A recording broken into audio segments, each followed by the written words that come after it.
इस वक्त हमारे साथ भारतीय जनता पार्टी के राज्यसभा सांसद और राष्ट्रीय प्रवक्ता सुधांशु त्रिवेदी जी जुड़ चुके हैं। सुधांशु जी, तो बधाई लेंगे आप या अभी थोड़ा इंतजार किया जाएगा महाराष्ट्र के लिए? अगर इस तरह के आंकड़े नतीजों में तब्दील हो जाते हैं तो तीन बड़े फैक्टर जिसकी वजह से बीजेपी गठबंधन सहयोगियों के साथ जीत रही है। देखिए, जिस प्रकार के आंकड़े दिख रहे हैं उससे बहुत साफ दिखाई पड़ रहा है कि जो एग्जिट पोल्स ने सोचा था शायद वो नहीं भी सोच पाए थे, वहां तक स्थिति जा रही है।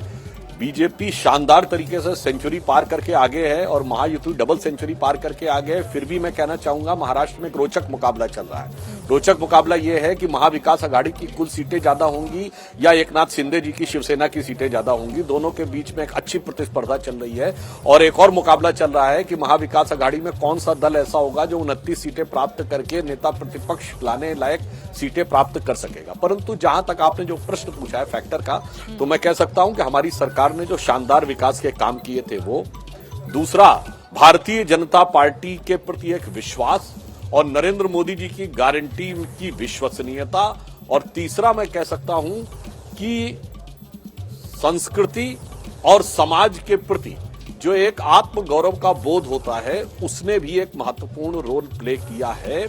और अब देश की प्रबुद्ध जनता को समझ में आया है कि किस प्रकार विभाजन और विघटन के प्रयोग करके एक पक्ष को विभाजित करने का प्रयास और दूसरे को एकजुट रखने का प्रयास। मैं उदाहरण देना चाहता हूं, अबू आजमी साहब का वीडियो आया था जो मौलाना अजहरी से वोट मांगने गए। क्या बोल रहे थे वो कि साहब मेरे इलाके में 1,90,000 मुस्लिम हैं, बस आपसे ये खिदमत करने के लिए आया हूं कि आप ये ध्यान रखें एक भी वोट बटना नहीं चाहिए, पूरे 1,90,000 एक रहने चाहिए। और दूसरी तरफ क्या क्या बांटने का प्रयास नहीं होता था।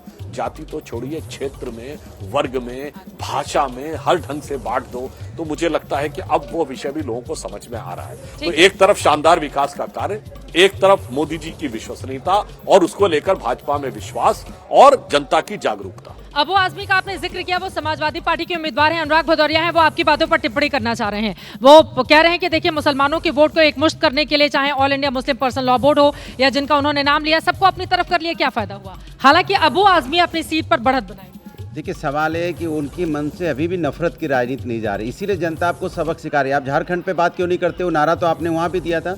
झारखंड में तो जीत रहे हैं ना हम लोग। और जहाँ की आप बात कर रहे हैं, अगर हम उत्तर प्रदेश में भी आप देखें तो उत्तर प्रदेश के अंदर में तो आप ऐसा तो है नहीं कि एक स्वीप करते चले जा रहे हैं। आप अभी भी आप जिस तरह से जो सीटों पे हम जीत रहे हैं वहाँ 25-25, 30-30 हज़ार की मार्जिन से जीत रहे हैं। आप 100, 250 मार्जिन पे अटक रहे हैं। ये आप क्यों नहीं सोचते?